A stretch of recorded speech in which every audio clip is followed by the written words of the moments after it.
Good afternoon, everybody. My name is Inga Cotton. I'm the founder and executive director of San Antonio Charter Moms, and these are Charter Moms Chats, where we've been going live on weekdays to help families get the information they need so they can make good choices about finding schools that are the right fit for their children.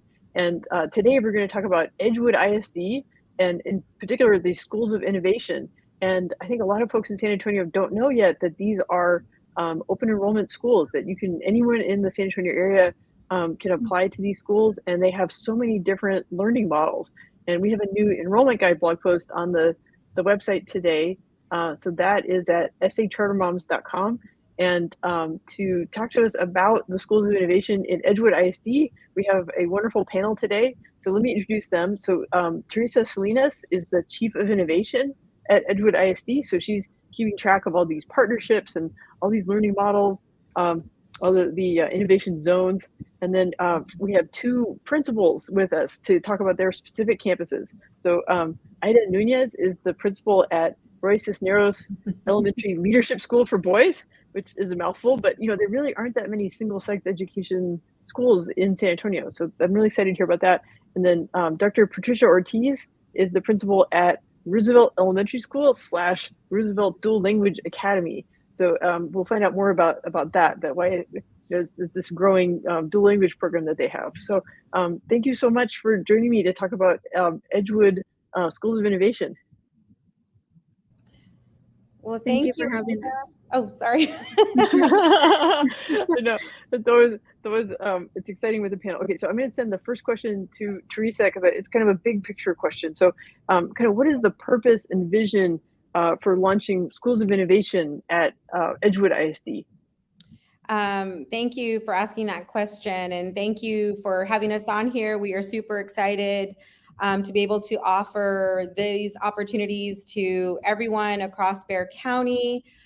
Choice for us and innovation for us is really about creating equity and access to great quality schools for students. It's important that we look at schools in different ways, right? Times are changing, and we want instruction to reflect what the community need is going to be and the industry demand for our children. And that means that landscapes need to look different in terms of learning in schools. That means schools need to function differently, right? We have different calendars in our schools, and I know sometimes that's challenging, but sometimes it's really important that we break standardization to create spaces for students to really get to thrive. For us, being a district of innovation means that we get to partner with nonprofit organizations and charter schools that really do bring to the table these unique learning models, right? It's about expertise. It allows our district and our students to have access to funding that they might not otherwise have access to. So it's been a wonderful experience for us. It's not just about the one school, the one charter. It's really about creating this catalyst for change, right? And being able to have schools in our district that we can look into and learn from as a district, right? And can take some of these practices to scale. At the end of the day, this is about empowering families and offering access in communities to what they might not be able to have access to otherwise. They'd have to kind of travel, right? We don't want our families to have to do that. We want our families to feel confident in the schools that we offer and to attend our campuses. Yeah, thank you. That does a great job of like making the case for like why.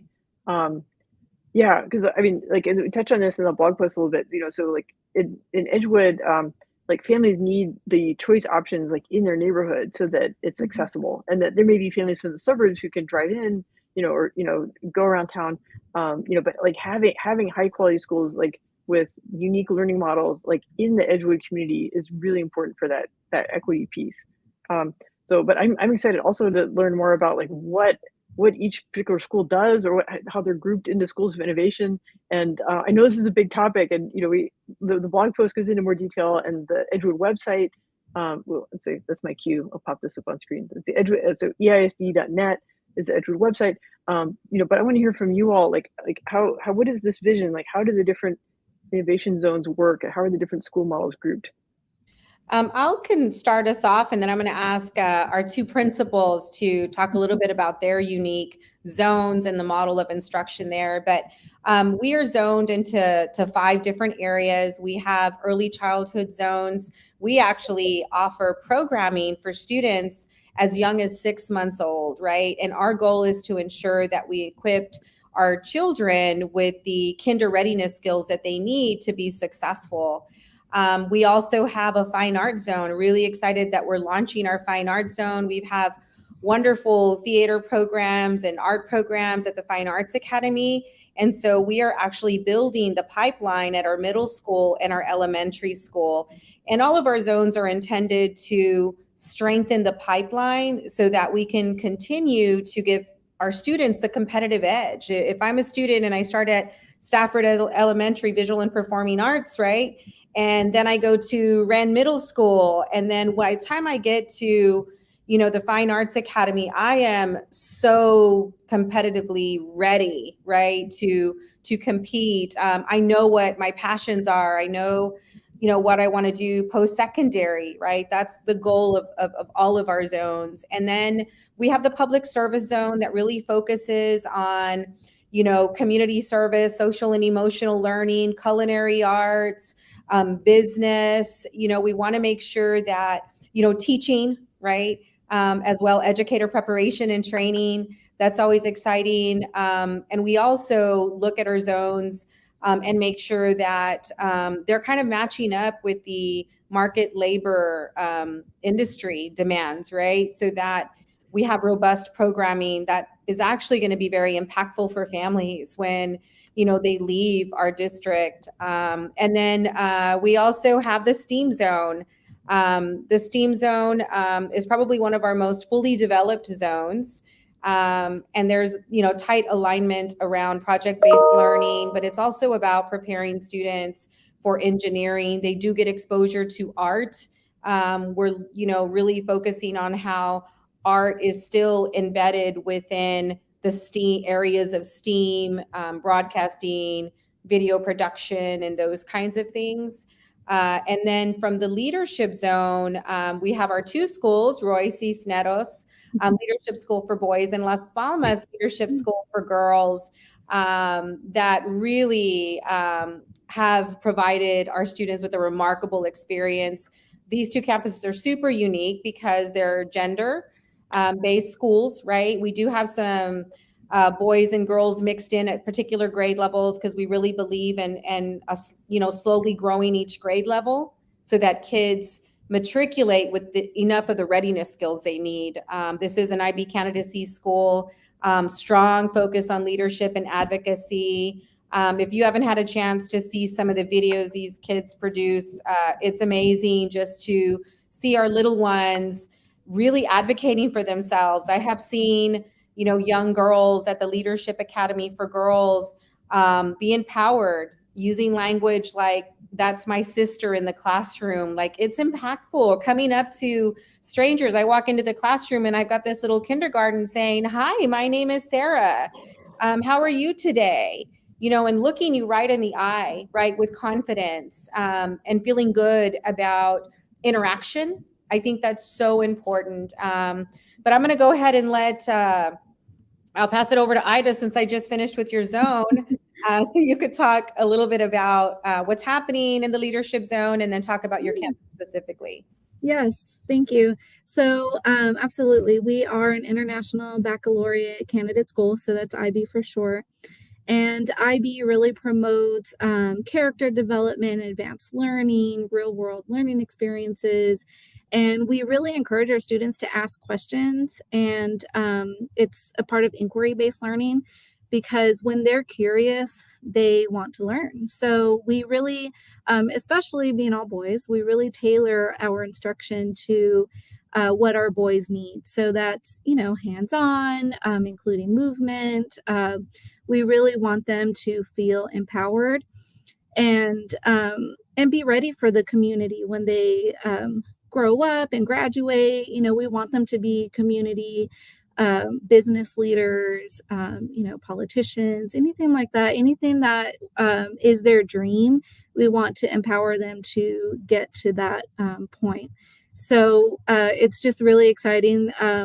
The changes that we've seen in our boys, they're very confident. It's a family feeling in the classroom, just like at Las Palmas. Our boys are brothers, cousins. It's a family feeling, and so we really promote that camaraderie amongst our boys. And it's really sweet to see in the classrooms. If someone gets a question right, they all clap for that for that boy, and some of them even hug. I mean, it's just really sweet to see the change from where we were before and now, just with, of course, with IB first of all, but also with the all boys. And they just feel, I can tell, they feel more confident, they feel more comfortable, and they feel in their element. And so that's exactly what we want. And we're having great success with that.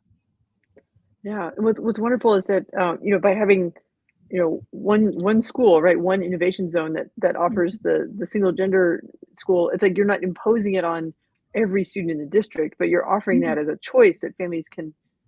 What kinds of questions do you get from families who are, thinking about, like, hey, should I enroll my boy or at Cisneros, or should I enroll my daughter at Las Palmas? I think the parents just want to see it in action. We give school tours, and the parents who have come are just very, very impressed. And we just had a school tour today, actually, and they want to bring more of their family members. They have some nephews, and so it's just great, because once they see it in action, I think that because it is such a unique, I guess, model of having single gender. We're the only IB school in the state of Texas that is all boys. So that shows you just how unique we are. And I think that they just want to see it in action. And when they do see it, they're very, very impressed. And we also like to have our students present to them maybe a project or something that they've been working on in the classroom, so they get to also see and hear from the boys themselves of why they like our school and what they've been learning about here. Yeah, thank you. Okay, well, that gives a great insight into a particular campus, and like, what is the benefit of the single gender campuses and what's going on in the leadership zone. So I'll tag Theresa back in. Theresa, were there more zones that you want to talk about, or do you want to bring in Dr. Ortiz to talk about the school she's leading? Yeah, I'll just to kind of wrap up on the zones, because we're open boundary, across Bexar County, and even if you can drive in, you can come, right? One of the unique things about all of our schools within the zone is we don't have any entrance criteria, right? With the exception of some of our specific programs like Head Start, right? Or like some of our unique learning environments like Learn for Life and Burleson School of Innovation and Education. But otherwise, we accept all students. If you are coming from out of district and you haven't been successful on your third grade STAR test because you haven't been in school, right, for a couple of years, we still accept you into our schools. If you have specific learning needs, accommodation, special education, dyslexia, that doesn't limit your opportunity. Right now, we actually expanded some seats, and so we're not running a lottery. Like, if you want to come, like, now's the time to come and enroll in our school, because you're not going to have to be put on a waiting list or go through a lottery, as of now. So hopefully, we get everyone gets their first choice, right, into our schools. But another unique zone that we're building is our public service zone. Yes, ma'am. Go ahead, Ida. Sorry. Can I add one more thing? I'm sorry. I was just thinking as you're saying that. So we're also expanding to middle school. So next year we're starting with adding 6th grade all boys, then the following year 7th, and the following year 8th. And so as Miss Salinas was talking, it's just reminding me of the fact a lot of students are really excited about our 6th grade all boys because it's going to be a smaller environment for them. And next year will actually be K through third and sixth grade all boys. But it really provides a smaller environment, especially for those students who are worried and kind of concerned about the transition to middle school. We're not going to be, full blown like 20 classrooms of sixth, seventh, and eighth grade. So it's it gives that individualized and that one-on-one attention for our boys. And even students who have special needs, or dyslexia, anything like that, they are wanting to come here because they know that they'll get more of that one-on-one and individualized attention for middle school. So I just wanted to throw that out there as well, because that is very unique in the fact that we're going to be K through 8 in a few years, but we're starting with adding that sixth grade next year. Thank you. I appreciate that plug for our sixth grade next year at the leadership schools. On our public service zone, we're really excited because we have Memorial that has a wonderful culinary arts program, teacher preparation program. We have Gus Garcia that focuses on health and social development and a lot of social emotional learning and literacy. And we have our first elementary school that's really going to build the pipeline, and that's Roosevelt Dual Language Academy. So I'm super excited. I'm not going to steal Dr. Ortiz's thunder. I'm going to pass it over to Patricia so that she could talk about the new school she's launching. Hello, thank you. And so, yes, we're very excited about Roosevelt's Dual Language Academy. This school will be a slow grow. So next year we'll be starting in kinder and first. And I have a very excited team of dual language teachers who are ready to launch the program. They are the founding team. Our kinder teacher just won an award for the kindergarten. She's a kindergarten teacher, but she won the award for Bilingual Teacher of the Year in representing Edgewood. And so she'll be representing Edgewood ISD at the San Antonio Association of Bilingual Education Conference. And so we're very excited about that. Our team has been implementing a one-way dual language program at Roosevelt. And starting next year, we're going to have a two-way. And so it will be a 50-50 program, meaning that our students will be receiving instruction 50% of the time in English and 50% of the time in Spanish. They'll have two teachers, one bilingual certified teacher and one ESL teacher. And so they will be immersed in both languages. The class will be made up of native language speakers and also English monolingual speakers. And so they will be learning from each other, working together as bilingual buddies, but they'll also be learning from their teachers as experts in teaching them how to speak and read and write and listen in both languages. And so we're very excited about that launch. We are going to have a focus on social justice because we have such a great history of activism in our community that dates way back to the 1960s. We're very excited to implement that focus on social justice. So our students will be asked to develop capstone projects, which is very similar to project-based learning. And they will be picking topics that are related to diversity, multiculturalism, equity, and social justice. And so in addition to that, we are rolling out a culinary arts program. It will start next year and will grow with every year of implementation. But our focus is to demonstrate for students how to create healthy meals at school and also transfer those skills to home and teach those skills to their family members. Our goal at Roosevelt Dual Language Program is to develop communication skills, strong communication skills in our students. So they will be immersed in cooperative learning activities, lots of opportunities to speak publicly and present to each other and to other classes because we want them to develop those strong oral language skills in both languages. And so they will have the opportunity to present their capstone projects to other classes and their families. In addition, they will be equipped with social competency skills, such as just learning to be sensitive to others from different backgrounds, different cultures, and to also have strong identities, develop strong identities themselves. So that's one of our social emotional goals, is to make sure that our students leave Roosevelt with strong identities, proud of who they are, where they come from, and also just have an open mind, open heart, as they listen and support their peers and their family members. And as well, we want them to have that determination to succeed and a strong resilience, so that they're ready to conquer any obstacle, any challenge.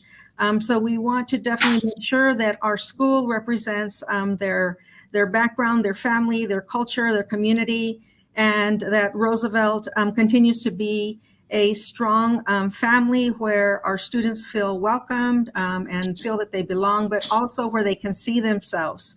And so we'll be definitely focused on multicultural activities, so that they can also not just learn about their own heritage, both in San Antonio and from whatever Latin American country. The majority of our students, of course, come from Mexico, but we have other countries that are represented at Roosevelt as well. And so we want them to feel strong in their identity, to be able to feel empowered, and also become leaders and advocates for their own communities and families, and especially advocates for themselves as they reach for higher education, that they'll be, competitive in a global market place, in a multicultural society, where they will be able to be ready for high school, to earn credit in Spanish by taking the LOT exam, and then also at the high school level, they'll be able to take the AP Spanish exam and get ahead. So when they enter college, if that's what they wish to do, they will be ready to take on possibly a third and fourth language, if not, a fourth language or fifth language. So we want them to really develop their sense of versatility in terms of being able to communicate in different languages. Wow, that is such a positive vision, and it builds on the assets of what the students and the families in Edgewood ISD have. And I think things like you talked about like culinary arts, and like the students learning about like healthy eating and learning recipes, and then taking that home to their families and sharing that. Like that's such a great vision. And then also them like understanding like learning about social justice, learning about the history of social justice activism in the Edgewood community. That's a wonderful thing. And having that be a source of pride, and a source of identity, having a bicultural identity, right? Having roots in Latin America, but also living in the United States, and being prepared for the future, and integrating in the economy of the United States, and like bringing that cultural understanding, like pride in self, but also knowing how to relate to people in other cultures. Like that's just a beautiful vision. And just saying, oh, Roosevelt Dual Language Academy, like that name doesn't even capture all of the amazing things that are happening at that campus. So thank you. Dr. Ortiz, do you have any additional thoughts, or should I send it back to Theresa and she can talk more about the innovation zone? Well, that we're already enrolling our students, and every parent that I talk to is ready to sign up and say, where do I register? I want my students there, and can I enroll my second, third, fourth, and fifth grader? And so for right now, it's just kinder and first and so we are definitely looking for other students to come in and join us as we found this new exciting program at Roosevelt Dual Language Academy. Yeah, one thing I've learned from visiting campuses that use a dual language model is that, and to echo what Ms. Ida said, like it really helps to visit a campus and see how it works. Because like I think parents sometimes worry of like, oh, if there's this emphasis on dual language, are they still learning the core academic subjects? Are they learning reading and writing? And like my observation is that there is a lot of conscious thought about like how are reading and writing being taught? How are the children speaking? So it's not that it's not an either or, right? Like they can learn to be strong readers, they can learn history, math, and science, because there's these skillful teachers, and there's this team that's functioning in English and Spanish. So it shouldn't be a trade-off, right? The kids should still be getting ahead in their knowledge and in how they relate to each other. and becoming, bilateral, bicultural. So yeah, I guess just my advice to parents is like, go see for yourself, or like, don't be nervous that maybe kids are missing out on something else just because they're learning English and Spanish. Like they're getting all of the above. That's correct. They're getting everything. Yeah. They'll be receiving instruction in all of the subject areas in both languages, and that's what's going to make this program different than others. Yeah. Okay. All right. So we're gonna send it back to Theresa. So did we cover the different innovation zones? It's a lot to digest, but I know there's more on the website and there's more in the blog post. Yeah. The only thing I would say is that, we do offer additional programming, right, within the zone. So we have an early childhood zone, and within that early childhood zone, we do have Head Start centers, right, that take students at 3 and 4 year olds. And so we do have registration currently going on for those children. And we also, like I said, have the 6-month-old. We also have our Gardendale Early Learning Program, powered by Pre-K for Essay, that has open seats right now. So now's the time to start exploring. We have, an alternative education program here in our district for, underaccredited overage students. There is some criteria, but please go explore. Our middle schools, are offering very robust programming. Students who enter our middle schools have access to career and technology courses that'll help them earn industry certification. They also get some high school credits, so they get, can continue on the pathway of engineering or, aviation. We offer cybersecurity. Our teacher preparation program has 1 year under their belt. It's been phenomenal. The teacher there is amazing. And so I encourage all of our families to explore Edgewood, to come dream with us, check us out. We're doing some wonderful things. We don't always get it right, like, our superintendent likes to say, but we do better every day. And our commitment to our community is to have, high quality schools and A or B rated schools, and we are going to get there. So come and join us. We would love to have your child in our classroom. Lots to choose from. Inga, there's a lot to choose from. Yeah. Okay, well, maybe let's see. I'm going to encourage folks to visit, like, on the website. I mean, we have information in the enrollment guide blog post at sachartermoms.com, but also on the Edgewood website, right? So there's anyway, for anyone on the podcast, I'll read it out loud, but it's eisd.net is the Edgewood website. And if you go to eisd.net/enrollment, or just click on enrollment in the menu bar, that takes you to like the how to enroll. So I guess Theresa or principals, like, do you have any tips for folks who are looking into enrollment? I guess they don't worry that, like, enrollment season has not passed. There are still open seats at all the campuses, right? Yes, and definitely give us a call if you want to come and take a school tour. We accept anyone in Bexar County, like Theresa mentioned.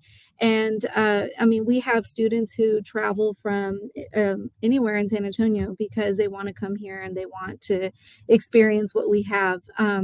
Normally, for IB, that is something that people pay up to $30,000 for in private school, and we have it free. So please come and check us out. We would love to have you, and we can give you a tour and show you what we are all about so you can see firsthand. Yeah.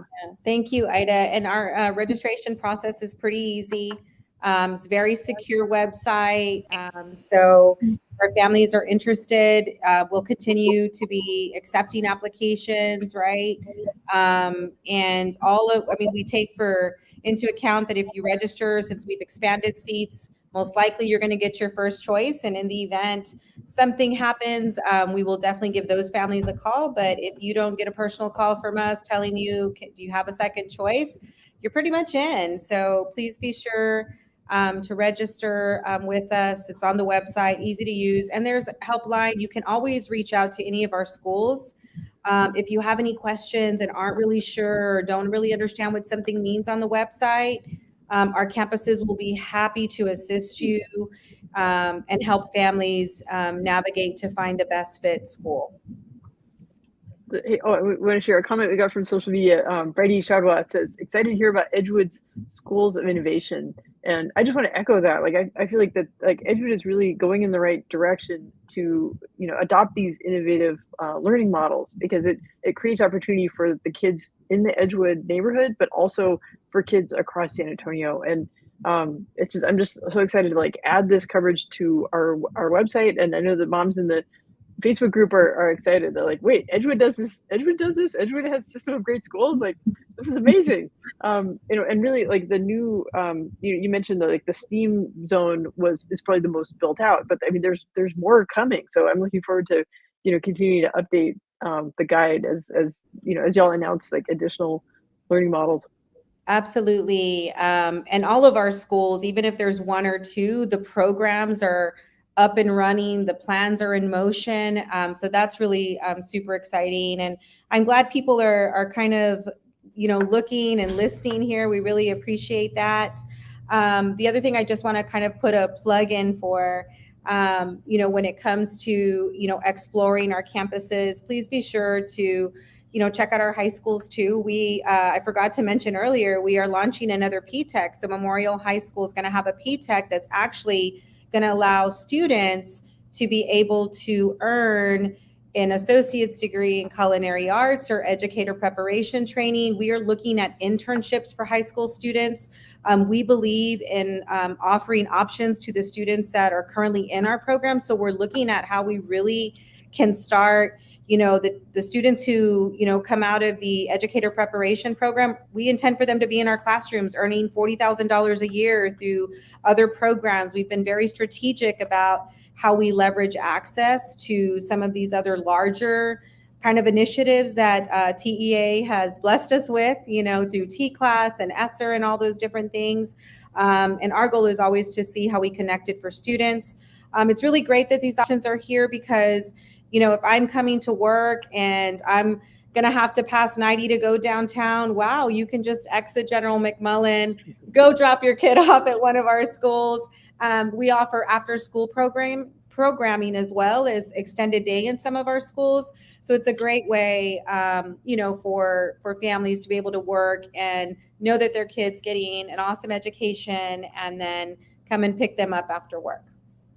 Yeah. Well, I think you all have made an excellent case that families should take a closer look at Edgewood. That there are a lot of assets in the community. There's a lot of innovation happening, and that it's so much to cover. I feel like we can't even fit it all in. But but I just want to get people excited about it and doing their own research and calling the campuses or like Ms. Ida said, like pay a visit, and just keep learning more, see what the options are.